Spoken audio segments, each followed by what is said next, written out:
이 성리학을 우리나라에서만 성리학이라고 하고 중국 가니까 전부 주자학이라고 그러더라고요. 그래서 주자가 완성시킨 학문, 그래서 주자학 또는 정주학이란 말을 또 많이 쓰더라고요, 중국 사람들은. 그래서 왜 정주학이냐고 그랬더니 여기 정의, 정호 형제하고 주의가 완성시켰다고 그래서 정주. 그래서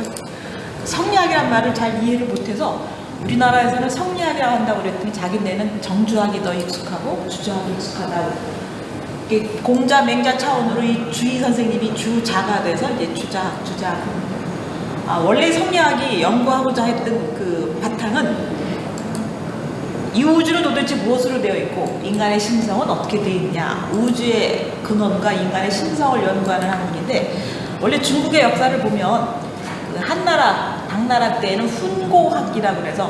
그 한문의 글자를 연구하는 데 치중했었는데, 이제 송나라쯤 되면 그 당나라 때 그 통치 체제가 완비가 되고 당나라의 정치가 완전히 갖추어지니까 송나라 때가 되면 이제 문화가 크게 발달합니다. 특히 송나라는 그 아라비아 무역 같은 거를 통해서 경제적으로 굉장히 번성했기 때문에, 그러니까 경제적으로 번성하고 특히 강남 지방에서는 아주 엄청난 부호들이 많이 등장하고 하니까 문화에 대한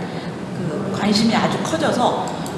단순히 뭐 영토 확장시키자, 왕권 강화하자 뭐 이 차원이 아니라 이 고도화된 그야말로 경제적으로 풍족한 사회에서 인간들이 어떤 것을 통해야 만족시킬 수 있느냐, 그래서 이 송나라 문화를 보면 아주 엄청나게 발전을 하고, 이 송나라 문화의 한 섹터로서 이 성리학이 크게 발달하는데, 원래 뭐 우주의 근원, 인간의 심성 별로 크게 사는데 중요한 역할은 아니었는데, 이제 인간이 보다 인간답게 살고 이제 보다 그 한 차원 높은 걸 연구하기 위해서 성리학이 발달합니다. 원래 이 중국의 주역에 보면 이 우주의 근원을 분석하는 것으로 음양 오행설이 있습니다. 이 음양은 양과 음, 그래서 이 우주를 형성하는, 자연을 형성하는 모든 것은 반대되는 두 가지 음양으로 되어 있다고 그래서 상반되는 두 가지 현상, 하늘이 있으면 뭐 땅이 있고 산이 있으면 강이 있고 여자가 있으면 남자가 있고, 그래서 이제 음과 양으로 모든 이 우주를 풀이하는데, 이 음과 양 두 가지 상반되는 현상이 오행으로 5가지 이제 그 형태로 나타난다. 그래서 보통 중국에서는 음양 오행설이 크게 이제 중국 전체적으로 크게 발달을 했고, 이 중국 음양 오행 가운데 여기 그림이 있습니다. 태극 도설. 그래서 우리나라 태극기 한가운데 있는 거, 상반되는 이 원은 우주를 의미하는 것이고, 이 우주를 완전히 두 개의 분야로 나누어서 하얗고 까맣고 흑백으로 나눈 이 태극 도설이 이제 중국의 자연을 연구하는 기본 사상이었는데, 이 성리학은 바로 이 태극 도설, 음과 양으로 되어 있는 이 우주의 근원, 그리고 인간의 바탕에도 이 두 가지 현상이 되어 있다. 그래서 이 성리학이 추구하려고 했던 우주의 근원은 도대체 무엇으로 되어 있고 인간의 심성의 바탕은 무엇이냐를 연구하는 학문으로 이제 우리나라에서 이제 크게 발달하는데, 원래는 주돈이라고 하는 북송대 학자가 이 사상을 처음 태극도서를 발달을 시켰고, 이게 정의, 정호 형제가 연구하고 이거를 이제 남송대 주희가 완성을 시켜서 이제 보통 주자 성리학으로 이제 확립이 됩니다. 이 오해는 주자라고 하는 네, 공자, 맹자의 그 자자라고 하는 게 학문이 뛰어난 사람, 그래서 제자 백가를 칭하는 것으로 이제 주희도 학문이 월등해서 이제 주자로 칭송받게 되고, 이게 오행입니다. 목화, 토, 금, 수. 그래서 여기에는 이제 앞에 일월이 붙이면 이제 일주일, 7일이 되는 것이고요. 이 오행은 모든 이 자연현상, 모든 이 인간의 삶의 가장 기본이 되는 것을 5개를 풀이해서, 여기 보면 이제 색깔이요. 수는 푸른색, 불은 붉은색, 토는 황색해서 5가지 색깔, 방향, 신체, 이 사람의 내장, 하여튼 모든 이 우리가 인간이 살아가는 현상을 이 오행으로 다 풀이를 합니다. 그래서 사람에게도 그 사주팔자가 있는데, 그 사주팔자에 풀이를 해서 나는 어디에 가까운가 오행 중에, 그래서 자신의 그 사주에 따라서 나는 환지, 나는 토인지, 이것이 이제 결정이 됩니다. 그래서 그 여자들이 흔히 하는 얘기로 그 색깔 있는 옷을 입을 때 나하고 맞는 옷을 색깔을 입으면 사람이 굉장히 돋보이고 이쁜데 저랑 안 맞는 색깔의 옷을 입으면 그게 이제 사람이 좀 아파 보이고 안 좋아 보인다는 뜻이 있어서 이 오행으로 보면 나한테 맞는 색깔이 있는데 그 맞는 색깔이라고 하는 게 내가 그 오행에 해당한다는 뜻입니다. 저 같은 경우는 빨간색 입으면 전혀 안 어울리거든요. 저는 그 검정색이나 이 푸른색을 입으면 저는 사주가 수입니다. 수. 그래서 이 검정색 옷을 입으면 아 이쁘다는 얘기를 많이 전에 듣고 저도 편안하고 한데 그게 각자가 타고난 사주 팔자하고 이 오행하고도 아주 밀접한 관련이 있어서 그 뭐 위가 안 좋은 사람은 이 오행 중에 어디가 안 좋은 것이고 폐가 안 좋은 사람은 어디가 안 좋은 것이고 해서 이 오행으로 풀이합니다. 그 결혼할 때 궁합 보잖아요. 이 궁합 보는 것도 오행으로 풀이를 해서 보시면 목의 성분을 가진 오행 중에 목의 성향을 가진 사람은 화의 성향을 가진 사람하고 같이 결혼을 하면 굉장히 이게 궁합이 잘 맞는다는 그래서 수생 목생화 그래서 나무는 불하고 아주 친근하니까 목의 성분을 가진 사람과 화의 성분을 가진 사람이 혼인을 하면 아주 궁합이 잘 맞는다 그런 식으로 표현하고 불은 토의 성향을 가진 사람하고 잘 맞고 해서 그 선생님도 경험하셨겠지만 똑같은 여러분의 사람이 있어도 괜히 중거 없이 미운 사람이 있는가 하면 아무 이해관계가 없는데 괜히 가까워 보이고 친근한 사람이 있는 것은 이건 다 오행으로 풀이를 해서 여기 보시면 목은 화를 더 복돋우고 화는 흙을 더 복돋우고 해서 이 오행의 성향을 가진 사람들이 어떻게 연결되느냐에 따라서 인간관계가 이제 성립된다고 하는데 죽어도 되기 싫은 사람은 상극인 사람들이 만나면 이제 그게 잘 맞지 않는다고 해서 뭐 친구 사이에거나 뭐 부부 사이에거나 하다못해 부모 자식 사이에도 이 오행이 잘 연결이 안 되면 그 잘 맞지 않는 자식이 있습니다. 그 자녀분 여러 두신 분들도 말씀 들어보면 똑같은 자식인데도 더 이렇게 정이 가는 자식이 있고 은근히 정이 안 가고 미운 자식이 있다고 하는 거는 오행으로 풀이를 하면 그렇게 된다고 합니다. 그래서 그 교회 다니시는 분 말고 웬만한 분들 다 저희 나이 또래는 이제 결혼할 때가 되면 이제 신랑 사주를 가지고 이제 점쟁이한테 가서 이 사주하고 맞느냐고 궁합을 많이 보는데 이 궁합 맞춰보는 것도 그 8개 팔자로 풀이를 해서 이 5개 오행으로 맞춰서 궁합이 맞는다 안 맞는다. 근데 이건 진짜 맞는 것 같아요. 보면 주변에 그 부부 사이에 아주 그 사이가 좋고 아주 그 뭐 연세가 드셔도 아주 정답게 사는 분들 제가 가만히 가서 이렇게 여쭤보면 이게 오행으로 맞는 분들은 아주 그 친근하게 오래 사시고 그냥 뭐 그럭저럭 그냥 별로 좋아하지도 않는데 그럭저럭 뭐 애들 때문에 산다 뭐 할 수 없이 산다는 사람 이렇게 보면 이게 오행이 안 맞아서 그러나 보다는 생각을 많이 합니다. 요즘에 뭐 그 학교도 일도 안 하고 뭐 집에서 놀고 이제 가끔 나가서 뭐 다른 모임 뭐 그 친목 모임 뭐 동창회 같은 데 가서도 보면 뭐 유난히 그 눈에 띄게 이렇게 마음에 안 드는 친구들이 가끔 있어요. 근데 전혀 뭐 선입견도 없고 전혀 관계도 없는데도 괜히 이렇게 싫고 가급적 말을 좀 안 섞었으면 좋겠다는 사람도 있고 한데 그것도 전부 다 오행으로 풀이하면 나타난다고 합니다. 이게 저 복건성에 있는 주희묘예요. 제가 여기 2008년인가 갔었는데 우리나라에서는 주희 선생님을 굉장히 막 존경하고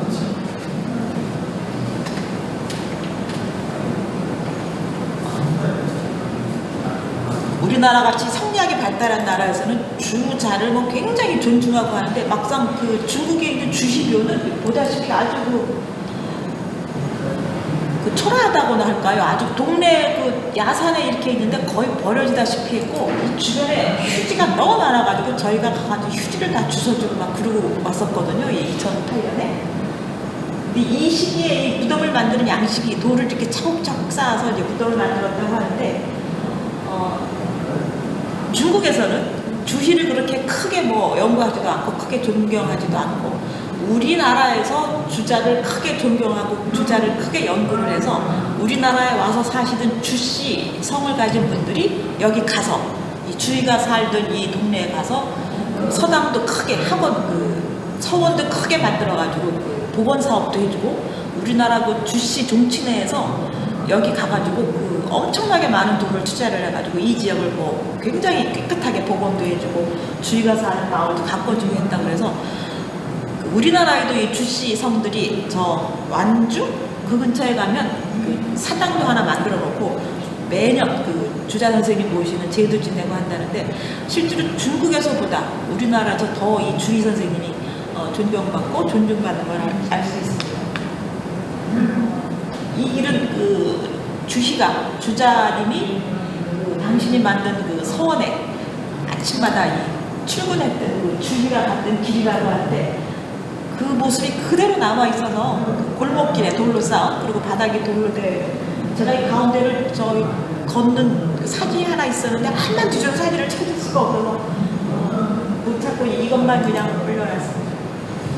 북건성에 가면 그 배를 타고 무의 구곡가를 불렀던 그 무의산이 있고 그 무의산 아래에 가면 주희가 살았던 이 생가가 복원되어 있고 서원도 우리나라 자본에 의해서 복원돼서 많이 왕래를 하고 있습니다. 이 성리학은 그 본론으로 들어가면 우주의 근원과 인간의 신성을 크게 둘로 봐서 이와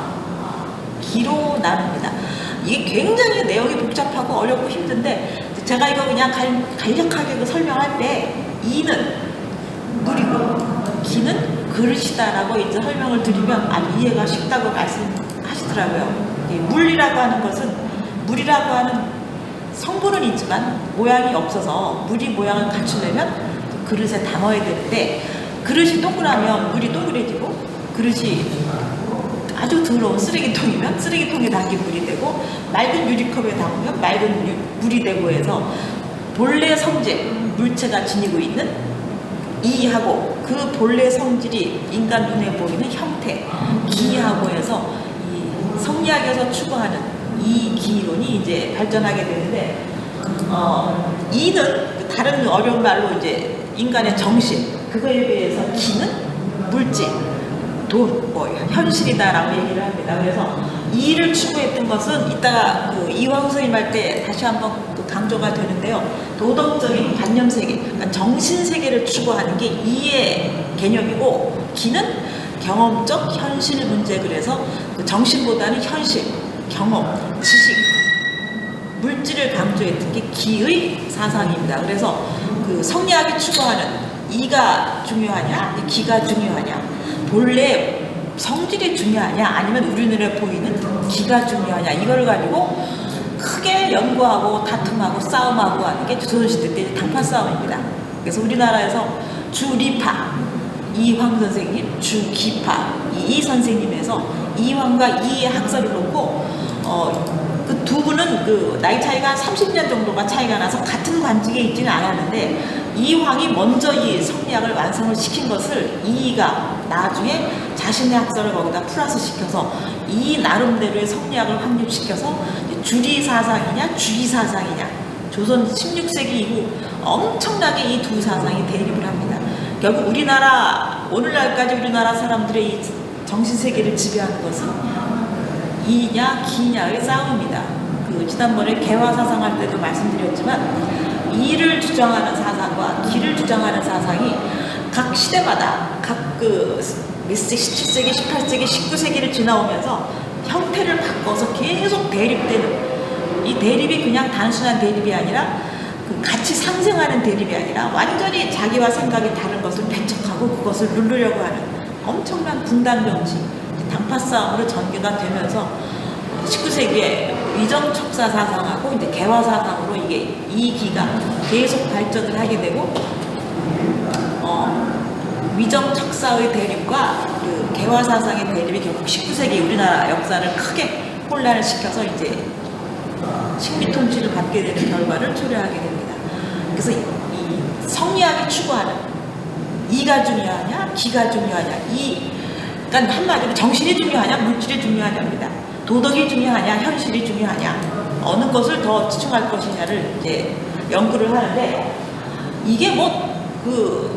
너무나 내용이 어렵고 너무나 복잡하고 해서 지난번에 잠깐 말씀드렸습니다만 중국에서는